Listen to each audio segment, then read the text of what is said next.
Camera தான் வருது.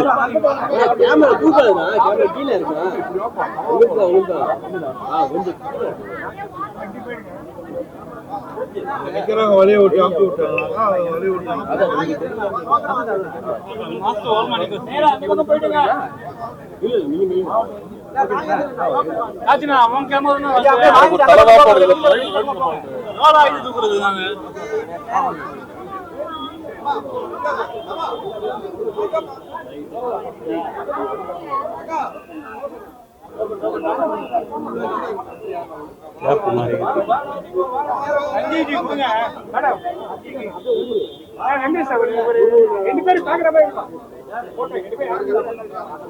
மாலை போட்டு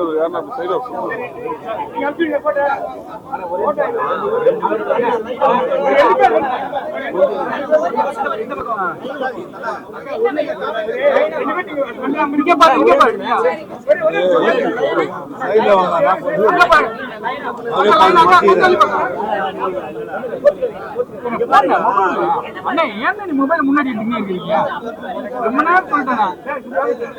ஐயா கொஞ்சம் இப்படி வாங்க. கொஞ்சம் உள்ள okay okay okay okay okay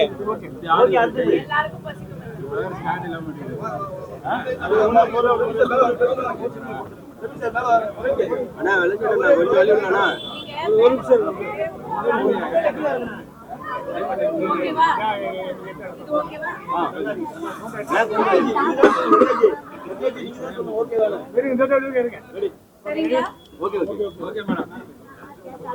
அண்ணா போன கீழே இருக்கா போன கீழே இருக்கா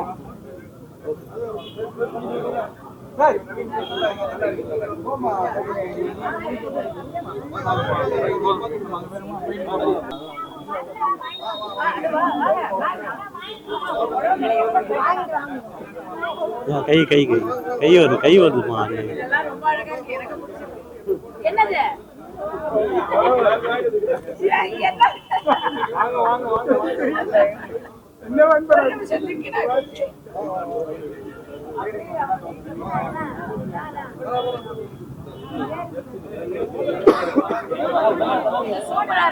பிறந்தநாள் விழாவை நாங்கள் விமர்சையாக கொண்டாடி கொண்டிருக்கோம் இந்த வாரம் முழுக்க.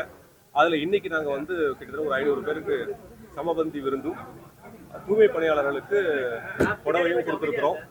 அதே போல வந்து இது தமிழ்நாடு முழுக்க எங்களோட கலை மற்றும் கலாச்சார பிரிவு சார்பாக தமிழ்நாடு முழுக்க நடந்துட்டு இருக்கு. இன்றைய நிகழ்வுல சிறப்பு அழைப்பாளராக எங்களுடைய ஒருங்கிணைப்பாளர் திரு நாச்சியப்பன் அவர்கள் வந்திருக்கிறாரு. எங்களுக்கு அவர் இணை ஒருங்கிணைப்பாளர் எங்களுடைய பிரிவுகளுக்கு, அதே மாதிரி எங்களுடைய சகோதரி கஸ்தூரி அவர்களும் என்னுடைய சகோதரர் கனல் கண்ணன் அவர்களும் இதில் கலந்து கொண்டது எங்கள் பிரிவு சார்பாக மாண்பான நன்றியை தெரிவித்து விட்டுறோம் முதல்ல. அதே போல வழக்கமாக அவரோட வானிலை அவங்களோட பேச்ச ஆரம்பிப்பாங்க.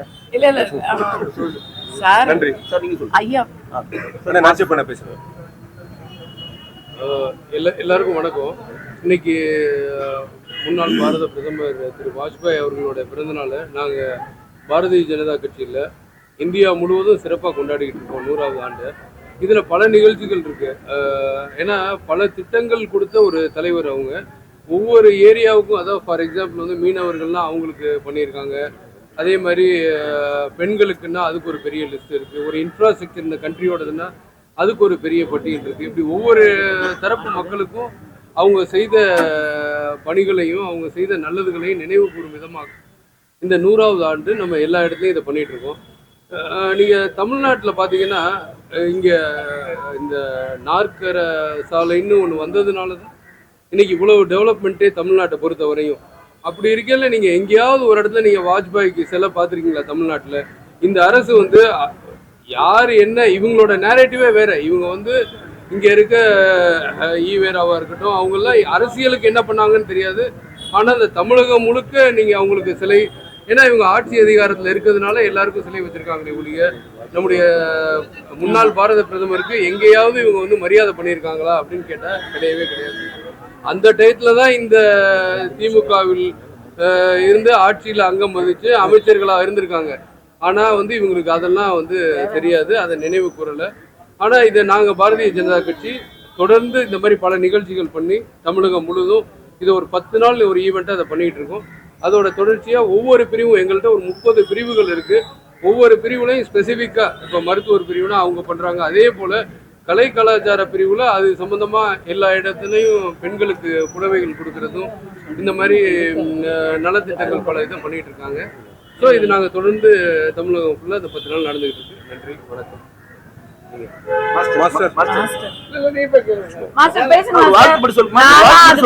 பிறந்தநாள் வாழ்த்து சொல்லு, வாஜ்பாய் பிறந்தநாள் வாழ்த்து சொல்லு.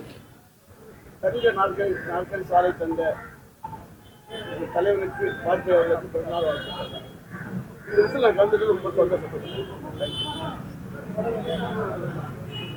கார்கில் சிங்கம், கலப்படமற்ற தங்கம், போக்ரானில் உலகையே நம்மை மீண்டும் வல்லரசாக திரும்பி நோக்கிய தருணத்தின் சொந்தக்காரர், சர்வ சிக்ஷா அபியான் என்று அனைவருக்கும் கல்வி என்ற சித்தாந்தத்தை முன்னெடுத்து சென்ற தன்னலமற்ற தலைவர், பாகிஸ்தானிலும் விரும்பப்பட்டவர், கலைஞராலும் புகழப்பட்டவர்,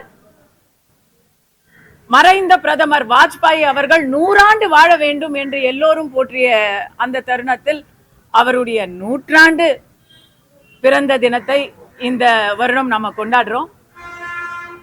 2026 தமிழ்நாட்டில் பாஜகவுக்கு முக்கியமான ஒரு வருடமாக இருக்கும் அப்படின்னு சொல்லியிருக்கிறாங்க. அது எல்லாரும் தேர்தலை நினைச்சு சொல்லியிருக்கிறாங்க. ஆனா பாஜகவை பொறுத்த வரைக்கும் தேர்தல் என்பது ஜனநாயகத்துல ஒரு டெமோக்ராட்டிக் ப்ராசஸ். ஆனா கட்சி தேர்தலுக்காக மட்டும் இயங்கக்கூடிய கட்சி அல்ல, மக்களுக்காக எப்பொழுதுமே சிந்தனையுடன் இயங்கிக் கொண்டிருக்கக்கூடிய கட்சி. அதனால 2026 பொறுத்த வரைக்கும் தேர்தலுக்கு உழைக்கணும் அப்படிங்கிறதுக்கு முன்னாடி எங்களுடைய லீடர்ஸ் எல்லாம் எனக்கு கொடுத்த அசைன்மெண்ட்டை நான் சொல்றேங்க, வித் யுவர் பர்மிஷன். சங்கத்துடைய 100ஆண்டு விழா, வாஜ்பாய் அவர்களுடைய 100வது பிறந்த தின ஆண்டு, வாஜ்பாய் ஸ்மிருதி ஆண்டு மற்றும் வந்தே மாதரம் பாடலின் 150வது ஆண்டு, இப்படி பல விஷயங்களை எங்களுக்கு அதுல ஒவ்வொரு இடத்துலயும் எங்களுடைய பங்களிப்பை கொடுக்க சொல்லி எனக்கு சொல்லியிருக்கிறாங்க. அதுல தான் நான் தெரிஞ்சுக்கிறேன். ஏன்னா நான் நியூ அட்மிஷன் இந்த பார்ட்டிக்கு.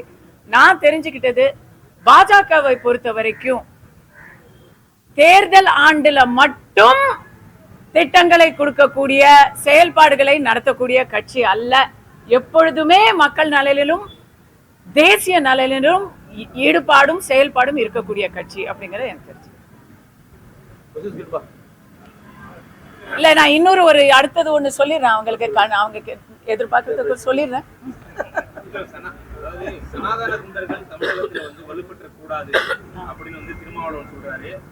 அது என்ன பார்த்தாலே எல்லாரும் திருமாவளவனை பத்தியே கேள்வி கேக்குறீங்க. அதுக்கு விஜயும் சீமானும் துணை போறாங்கன்னு ஒரு குற்றச்சாட்டு வச்சிருக்காங்க. அப்ப பாஜகவிற்கு சப்போர்ட் பண்றாங்களா இல்ல சனாதன குண்டர்கள் வரக்கூடாதுன்னு சொல்றாரு, எப்படி பாக்குறீங்க? இல்ல, குண்டர்கள் வரக்கூடாதுங்கிறதுல யாருக்கும் மாற்று கருத்தே இல்லைங்க. அதனாலதான் சிலர் அத வெறும் பொதுவா குண்டர்கள்னு சொன்னா மக்கள் என்ன நினைப்பாங்க அப்படிங்கிற பயத்திலயோ என்னவோ அதை கொஞ்சம் குவாலிஃபை பண்ணி சொல்றாங்களா என்னன்னு எனக்கு தெரியல. நான் எந்த பேரையும் எடுக்கல. பட் இன்னைக்கும் பிரஸ்ல திருமா அவர்களை பத்தி கேட்டதுனால சொல்றேன். அவர் இப்போ கொஞ்சம் எத்த தின்னா பித்தம் திணையும் அப்படிங்கிற ஒரு டெஸ்பரேட்டான நிலைமைக்கு வந்திருக்கிறதா தான் நம்ம பார்க்க வேண்டியிருக்கு. ஏன்னா இத்தனை நாள் அவரு பாஜகவை மட்டும்தான் திட்டிக்கிட்டு இருந்தாரு. அதிமுகவை அவ்வளவு திட்ட மாட்டாரு, கொஞ்சம் சாஃப்டா தான் இருப்பாரு. பாஜகவை மட்டும் திட்டிக்கிட்டு இருந்த இடத்துல இப்ப விஜய் அவர்களையும் சீமான் அவர்களையும் சேர்ந்து நேத்து திட்டு இருக்கிறாருங்களா. இது ஒரு சின்ன ஓட்டு கூட முன்னாடி எல்லாம் பாமகவை திட்டிக்கிட்டு இருந்தாரு. இப்போ அந்த சாப்டர் கொஞ்சம் நிறுத்தி வச்சிருக்கிறாங்க போல. ஏன்னா அங்க அவங்களே திட்டிக்கிறதுனால இவர் அத இது வேடிக்கை பாக்குறாரா என்ன தெரியல. பட் விஜய் அவர்களையும் சீமான் அவர்களையும் ஒரே தராசுல ஒரே ஒப்பீட்டுல வச்சதுக்கே அந்த ஐடியாவுக்கே நம்ம ஆச்சரியப்பட்டு பாராட்டணும். ஏன்னா ஏறக்குறைய பல மாதங்களாக தீய திமுக கூட்டணியை வீழ்த்த வேண்டும் அப்படின்னு நான்லாம் பேசிக்கிட்டு இருக்கிறேன். அப்ப அதுல விஜயும் இணையணும், சீமானும் இணையணும், எல்லாருமே வந்து திமுகவுக்கு எதிரான ஒரு கூட்டணி அமைக்கணும்னு நான்லாம் பேசியிருக்கிறேன். அது மற்றவர்களுக்கு எப்படி ரியாக்ஷனுங்கிறது இல்லை, என்னுடைய இதை நான் சொல்லிட்டு வந்திருக்கிறேன். இன்னைக்கு விஜய், சீமான், பாஜக 3 பேரையும் ஒரே தட்டுல சனாதன சக்திகள் அப்படின்னு அவர் எது சொன்னாலும் ஒரே தட்டுல வச்சு பேசினதுனால திருமாவளவன் அவர்களுக்கு என்னுடைய கருத்தை முன்மொழிந்ததற்கு நன்றி சொல்லிக்கிறேன். வேற என்ன சொல்றது? அவரு பாவம் இப்பெல்லாம் இந்து எதிர்ப்பு, சனாதன எதிர்ப்பு, இதை தாண்டி இப்பெல்லாம் சாதியமாவும் ரொம்ப பேசுறாரு. அதை வந்து நம்ம கண்டிக்க வேண்டிய இடத்துல இருக்கோம். பார்ப்பனர்கள் வீட்டுல முருகன்னு பேர் வைக்க மாட்டாங்க அப்படின்னு சொல்லியிருந்தாங்க. இத வேற யாருக்கும் கவுண்டர் கொடுக்கலனாலும் நான் இதுக்கு பதில் சொல்ல கடமைப்பட்டவள். முருகன்னு பேர் வைக்கல அப்படின்னு ஒரு சாதிய ஒரே ஒரு சின்ன சமூகத்தை பத்தி நீங்க கேக்குறீங்களே, எண்ணிக்கையில மிக அதிகமான பல சமூகங்கள்ல தமிழ்நாட்டுல உங்களுக்கு கேட்க முடியுமா? நான் இதை வந்து ஓப்பனா வெளிப்படையாவே கேட்கிறேன். பதவியிலும் பலத்திலும் வலிமையிலும் அவங்க நினைப்புல மக்கள் ஆதரவிலும் மிகப்பெரிய இடத்துல இருக்கக்கூடிய மன்னர் குடும்பத்துல, கலைஞர் கருணாநிதி அவர்களோட குடும்பத்துல யாருக்காவது முருகன் அப்படின்னு பேரு இருக்கா? KN நேரு அவர்கள் வீட்டுல யாருக்காவது முருகன் பேரு இருக்கா? சேகர் பாபு அவர்கள் வீட்டுல யாருக்காவது முருகன் பேரு இருக்கா? அப்ப அது என்ன, பிராமணர்களை மட்டும் வேற்றுப்படுத்தி நீங்க பாக்குறீங்க. ஆளூர் ஷானவாஸ் அவர்கள் ஒரு இஸ்லாமிய சகோதரர், அவங்க வீட்டுல நான் முருகன் பேர் வைக்கணும்னு கேட்கல, குறைந்தபட்சம் தமிழில் ஒரு பெயர் உண்டா? எத்தனையோ தமிழ் பெயர் சூட்டிய பிராமணர்களை என்னால் காட்ட முடியும். ஐயா திருமாவளவன் கட்சியில இருக்கக்கூடியவர்கள் வீட்டுல நான் கேட்கிறேன், தமிழ் பெயர் வச்சிருக்கிறாங்களா? உடனே நீங்க சொல்லுவீங்க திருமாவளவன் வந்து, ஏன்னா அவங்க வந்து பேர் மாத்திட்டு இருக்கிறார், ராமசாமி என்கிற பெயரை தொல்காப்பியன் என்று மாற்றி வைத்திருக்கிறார் அப்படின்னு சொன்னாங்க. அப்படி மாற்றிதான் வைத்திருக்கிறீங்களே தவிர உங்களுக்கு இயற்பெயர் வந்து தமிழ் பெயர் கிடையாது. அப்படி நீங்க ஓமை காட்டணும், உதாரணம் காட்டணும்னு சொன்னா சூரிய நாராயண சாஸ்திரி பரிதிமார் கலைஞர் ஆனதை விட ஒரு பெரிய ஓமை தேவையில்லை. அதனால பிராமண சமூகத்தை நிந்திக்கும் அந்த தேர்தல் வர விஜய திட்டுறாரு, சீமான திட்டுறாரு, பாஜகவை திட்டுறாரு, பிராமணர்களை திட்டுறாரு. உங்க முதலாளி கொடுக்க வேண்டிய, முதலாளிக்கு எதிராக இருப்பார் அப்படின்னு நினைக்கிறவங்களை எல்லாம் நீங்களா அப்படி திட்டாதீங்க. ஏன்னா நீங்க அப்படிலாம் திட்டினா அடுத்த கேள்வி வரும். ஸ்ரீசேகர் வீட்டுல முருகன் பேர் இருக்கா? மைத்ரேயன் வீட்டுல முருகன் பேர் இருக்கா?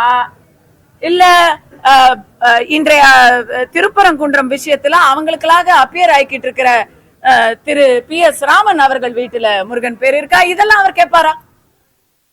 இந்த மாதிரி தேவையில்லாத சர்ச்சைகளை உருவாக்குறது இவங்க தான். ஒற்றுமையா இருக்கக்கூடிய சமூகத்துல பிரிவுகளை உருவாக்கி அதுல குளிர்காயணும் அப்படிங்கிறது இவங்களுடைய ஸ்ட்ராட்டஜியா இருக்கும் பொழுது உன்னா பாஜகவை பார்த்து மதவாத கட்சி, பிரிவினைவாதம் பேசுறாங்க. மலையில ஒரே ஒரு தீபம், 10 ரூபாய் திரி, 20 ரூபாய் எண்ணெய். அந்த 3ஆம் தேதி கார்த்திகை அன்னைக்கு அந்த தீபத்தை ஏத்திருந்தா இன்னைக்கு நான் இங்க இதை வந்து பேசிட்டு இருக்க வேண்டிய அவசியம் யாருமே பேசியிருக்க மாட்டாங்க. திமுக கூட்டணிக்கு முதலமைச்சர்ல இருந்து ஆரம்பிச்சு எல்லாருக்கும், காவல்துறைக்கு எல்லாருக்கும் நம்ம நன்றியை சொல்லிக்கிறோம். இன்னைக்கு திருப்பரங்குன்றம் தமிழர் நாட்டுல ஒரு நல்ல புகழ்பெற்ற தலமாக இருந்தது. இன்னைக்கு இன்டர்நேஷனல் லெவல்ல ஃபேமஸ் ஆனதுக்கு இந்த ஆட்சிக்கு, இவங்க ஆட்சியில இவங்க வாக்குறுதிகளை எல்லாம் வந்து எதுவுமே பெருசா நிறைவேற்றல. ஆனா தேர்தலும் போது சொன்னாரு, நாங்க சொன்னதை செய்வோம், சொல்லாததையும் செய்வோம்னு.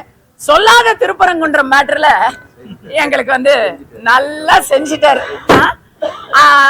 பட் வாக்குறுதிகள்னு பாத்தீங்கன்னா இன்னைக்கு கரண்டா இருக்கிறது, இது என்னுடைய, உங்களுக்கு தெரியும், தூய்மை பணியாளர்களுக்காக நான் வந்து தொடர்ந்து குரல் கொடுத்துக்கிட்டே இருக்கேன். ஆனா அவங்களுக்கு நீதி கிடைக்கவே இல்லை. இதுலயும் திரும்ப அவர்கள் தான் சொன்னாரு, நீங்க யாரும் வந்து இந்த வேலையை வந்து ஒத்துக்காதீங்க, அரசு பணி கேட்காதீங்க, ஏன்னா அப்புறம் இதுவே நம்முடைய நிரந்தர ஜாதிய அடையாளமா ஆயிரும். அதனால பாதி சம்பளத்துக்கு கான்ட்ராக்டர் கிட்ட இதே வேலையை ஒத்துக்குங்க. என்ன லாஜிக்னே எனக்கு புரியல. அந்த அடையாளம் அரசு வேலை, கவர்மெண்ட் ஜாப் வாங்கக்கூடாது அப்படின்னு நினைக்கிறாரா? இன்னைக்கு வந்து எனக்கு எங்களுடைய பிரிவு தலைவர் சிவா அவர்கள் தூய்மை பணியாளர்களை கூப்பிட்டு என்ன புடவை கொடுக்கும் பொழுது எனக்கு கண்ணில் தண்ணி. ஒவ்வொரு இடத்துலயும் அவங்கள மதிக்கிற இடத்துல பாஜக குறிப்பாக கலை கலாச்சார பிரிவு முன்னின்று செயல்பட்டு கொண்டிருக்கிறது. அவங்களுக்காக குரல் கொடுத்துக்கிட்டு இருக்கிறவங்க எல்லாரும் பாத்தீங்கன்னா ஒன்னு ஏடிஎம்கேவா இருக்கிறாங்க, இல்ல நாம் தமிழரா இருக்கிறாங்க. நான் பாஜகவை மட்டும் சொல்லல, திமுகல இருந்து யாரும் போய் பார்க்க கூட மாட்டேங்கிறாங்க. அங்க பார்க்கல தூய்மை பணியாளர்கள் இன்னைக்கும் போராடிக்கிட்டே இருக்காங்க. அவங்களுடைய போராட்டத்தை எப்படி அவங்க அடக்கினாங்க அப்படின்னு உங்க எல்லாருக்கும் தெரியும். கேட்டா உடனே ராத்திரியோட ராத்திரியா அப்படி வண்டியில அப்படி கூண்டில அடிச்சிட்டு போனீங்களே அப்படின்னு நீங்க கேட்டா உடனே ஹைகோர்ட் ஆர்டர்னு சொன்னாங்க. அது என்ன? தீபம் ஏத்தும் போது ஹைகோர்ட் ஆர்டர் வர மாட்டேங்குது, பொன்முடி பேசும்போது ஹைகோர்ட் ஆர்டர் வர மாட்டேங்குது. ஆனா தூய்மை பணியாளர்களை அரெஸ்ட் பண்ணணும்னா ஹைகோர்ட் ஆர்டர் வருது. இன்னைக்கு ஆசிரியர்களுங்க, இன்னைக்குங்க இந்த நிமிஷம் நான் பேசிக்கிட்டு இருக்கேங்க, ஆசிரியர்கள் போராடிக்கிட்டு இருக்கிறாங்க. வாக்குறுதி, தேர்தல் வாக்குறுதி, சமவேலை சம ஊதியம் அப்படிங்கிற தேர்தல் வாக்குறுதி. அவங்க வேற எதுவுமே கேட்கல, லீவு கேட்கல, எஸ்ஐஆருக்கு எங்களை எல்லாரையும் ஆலா பேயா பறக்க விட்டீங்களே அப்படின்னு கேட்கல, அதிகப்படியா கேட்கல. தேர்தல் வாக்குறுதி என்னாச்சுன்னு கேட்டதுக்கு அவங்கள பிரிவு பிரிவா தனித்தனியா பிரிச்சு அங்க இங்க அரெஸ்ட் பண்ணி வைக்கிறதெல்லாம் என்ன? ஆசிரியர்களை நீங்க அரெஸ்ட் பண்ணீங்கன்னா அப்புறம் பேச்சுரிமையை பத்தியும் பாசிசத்தை பத்தியும் இவங்களுக்கு பேச என்ன தகுதி இருக்கு? இதுக்கு முன்னாடி இப்ப ஆசிரியர்களா, போன வாரம் செவிலியர்கள். உண்மையா மனசை தொட்டு சொல்றேன், எங்க அப்பாவும் நோய்வாய்ப்பட்டு இருந்தாரு. எத்தனையோ பேருக்கு கரோனா காலத்துல முகம் சுளிக்காம பெட் பேன் வச்சவங்களுக்கு அந்த சிறுநீர் கழிக்கிறதுக்கு அவங்கதான் வந்து ஆண் பெண் வித்தியாசம் பார்க்காம நம்ம எல்லாம் பார்த்துக்கிட்ட அந்த தெய்வத்தின் அம்சங்களுக்கு சிறுநீர் கழிக்க கூட அவகாசம் கொடுக்காமல் அடைத்து வைக்கப்பட்டாளர்கள் அப்படிங்கறதையெல்லாம் நினைக்கும் போது ரொம்ப கஷ்டமா இருக்கு. அந்த கலகம் பிறந்தால்தான் வழி பிறக்கும் இந்த ஆட்சியில. அதனால இப்போ ஒரு 500 பேருக்கு மட்டும் இது ஒரு மிகப்பெரிய இஷ்யூவாக எங்களுடைய கட்சி இதை எடுத்து பேச தொடங்கிய பின், மக்களுக்கு தெரிஞ்ச பின், உங்களை போன்ற பொறுப்பு உள்ள ஊடகங்கள் எல்லாரும் இதை பிரபலப்படுத்தினது பின் செவிலியர்களுக்கு ஒரு ஆரம்ப கட்ட நடவடிக்கை எடுத்திருக்கிறாங்க. ஒரு 500 பேருக்கு மட்டும் இப்ப வந்து கொடுத்திருக்கிறதா 189, 500 இல்ல 189 பேருக்கு வந்து இப்போ இது கொடுத்திருக்கிறாங்க. அது செயல்படுத்தும் போதுதான் இந்த ஆட்சியில நமக்கு தெரியுது, பிராமிஸ் பண்ணுவாங்க, அது நடக்கும் போதுதான் நடக்கும் தெரியுது. லிஸ்ட் இப்படியே பின்னோக்கி போனா எவ்வளவுங்க? ஆசிரியர், செவிலியர், செவிலியருக்கு முன்னாடி தூய்மை பணியாளர், தூய்மை பணியாளருக்கு முன்னாடி விவசாயிகள், விவசாயிகளுக்கு முன்னாடி தொழிலாளர் நல சங்கங்கள். இப்படி ஒன்னா பேசவே ஆரம்பிச்சா இன்னைக்கு ஃபுல் டே நம்ம இதையே பேசிக்கிட்டு இருப்போம். இப்படி இருக்கு. அதான் சொல்றேன், டாக்டர் ஜியோ, சாம்சங், விவசாயிகள் நெல்லே முளைச்சு போச்சு. அந்த நெல்லை அடுத்தது பயிராற வரைக்கும் அவங்க அங்கேயே காத்துக்கிட்டு இருக்க வேண்டியது. அவங்களெல்லாம் வந்து யாரும் போய் பார்க்க மாட்டாங்க. இதெல்லாம் நீங்க விவசாயிகளை போய் என்னவோ டெல்லியில மோடி அவர்கள் விவசாயிகளை போய் பார்க்கலன்னு சொன்ன வாய்ங்க இதெல்லாம். அந்த வாயெல்லாம் இங்க எங்கெங்க போச்சு? விவசாயிகளை இபிஎஸ் ஐயா போய் பார்த்தாருங்க நேர்ல, நீங்க எங்கெங்க போனீங்க? அப்ப சரி வேணாம், ஒரு உசரு போயிருக்கு, திருப்பரங்குன்றத்துல ஒரு உசரு போயிருக்கு. அந்த உசரு போனது உங்களுக்கு ஏற்பில்லாத ஒரு விஷயமா இருக்கலாம். ஆனா அவங்க யாருக்கு ஓட்டு போட்டாங்க அதுக்கு முன்னாடி? அந்த குடும்பத்துக்கு நீங்க எப்படி நீங்க போய் பார்க்காம இருப்பீங்க? நான் போய் பார்த்தேன், எங்களுடைய தலைவர்கள் போய் பார்த்தாங்க. நீங்க எந்த உங்களை வந்து நாங்க அரசியல பண்ண சொல்லல, மனிதாபிமானத்தை காட்டுங்க. உங்களுடைய வாக்கு வங்கியையே நீங்க கவனிக்கலனா அதுக்கப்புறம் எதிரில இருக்கிறவங்களை எப்படி நீங்க கவனிப்பீங்க? சும்மா நடிகரா வந்து நக்கலா பேசிட்டா மட்டும் முடிஞ்சிருச்சா? உங்க வீட்டிலயும் ஒரு நடிகர் தானேங்க இருக்கிறாரு. எல்லாரும் அரசியல் மட்டுமா பண்ணிக்கிட்டு இருக்கிறாங்க? ஸ்டாலின் ஐயாவே நடிகர் தான், இப்பவும் நடிச்சிட்டு தான் இருக்கிறாரு. வணக்கம்.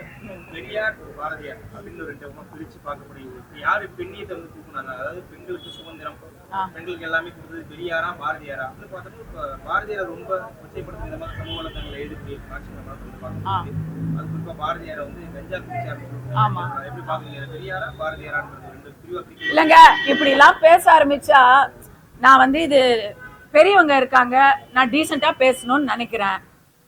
பாரதியாரை வந்து இன்னைக்கு கொச்சைப்படுத்த ஆரம்பிச்சா அப்புறம் நான் வந்து யாருக்கு 2 பொண்டாட்டி யாருக்கு எத்தனை வப்பாட்டின்னு பேசுவேங்க.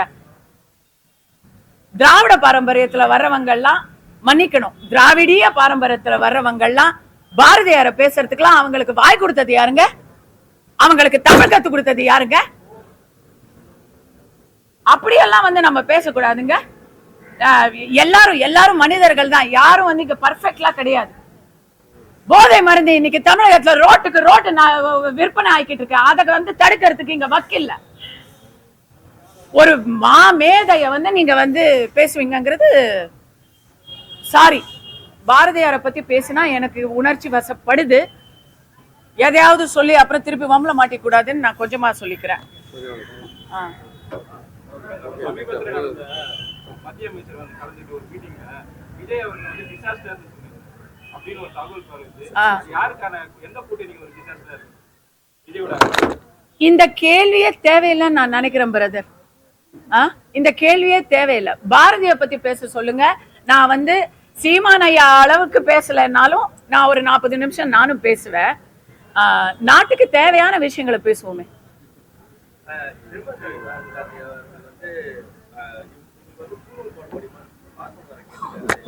தெரியாதுங்க, என்னங்க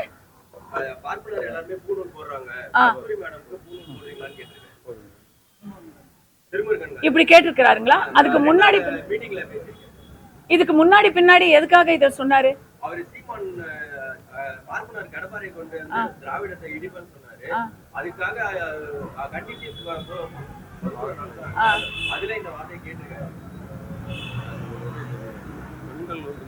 ஏங்க, அதாவது அவருக்கு வந்து ஆரியத்தை பத்தி தான் தெரியாதுன்னு நினைச்சேன். அவருக்கு ஆண் பெண் வித்தியாசம் கூட தெரியாதாங்க. ஐய என்னங்க இதுக்கு நம்ம என்னங்க பதில் சொல்றது? அவருக்கு அட்லீஸ்ட் மத்தவங்க எல்லாம் வந்து இந்துத்துவாவை எதிர்த்து பேசுறாங்க, பிராமணர்களை திட்டி பேசுறாங்கன்னா அது வந்து தொட்டு தமிழ்நாட்டுல ஒரு ஒர்க்கிங் ஸ்ட்ராட்டஜின்னு நினைக்கலாம். இவர் என்னங்க விவசாயம் இல்லாம பேசுறாரு. இது எனக்கு இதுக்கு பதில் சொல்ல தெரியலங்க. ஒண்ணு மட்டும் சொல்றேன், ஆனா அவர் ஏன் அந்த பூணல்லையே தொங்கிக்கிட்டு இருக்கிறாரு? அவருக்கு தமிழ்நாட்டுல வேற பிரச்சனையே அவர் கண்ணுக்கு தெரிய மாட்டேங்குது. ஏன் இல்ல வேங்கை வயல்ல அவருடைய கூட்டணிக்காரங்க தான் வந்து சம்பந்தப்பட்டிருக்கிறாங்க. அத வந்து முதலமைச்சர் கிட்ட எடுத்து சொல்லலாம். இல்ல இப்ப வந்து தீபம் ஏத்துனா எய்ம்ஸ் வந்துருமா, எல்லாருக்கும் சோறு கிடைச்சிருமா, கல்வி கிடைச்சிருமான்னு கேட்டாரு. சகோதரர் திருமுருகன் காந்தி அவர்கள் இருக்கக்கூடிய ஹாஸ்பிட்டல்லயே சம்பளம் கொடுக்காம செவிலியர்கள்லாம் போராடிக்கிட்டு இருக்கிறாங்களே, அதை எடுத்து சொல்லலாம். என்ன போங்க.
இத புடிங்க நீங்க.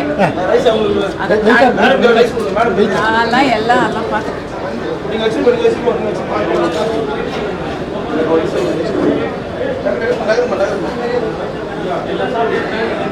கொஞ்சம் தான்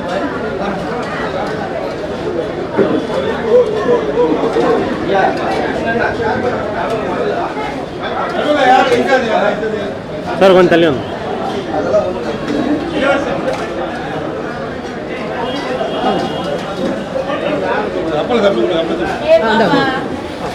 பேர் என்ன?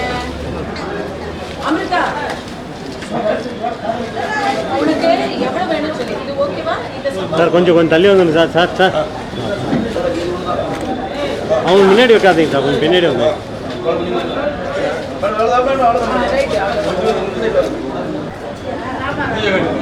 அப்புறம் வைக்கவே இல்லை ஐயா, கொஞ்சம் சாம்பார் ஊற்றுங்க ஐயா.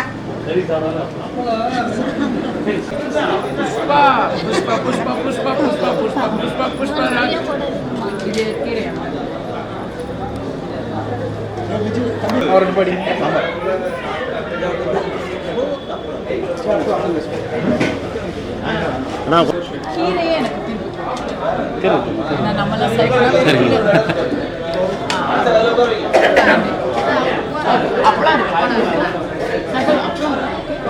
So have Bendaka Sankar. Are you feeling good? Okay, eat. Do you want Bendaka Karpur? Okay, eat and then sleep. I promise. You promised me a lot of things. I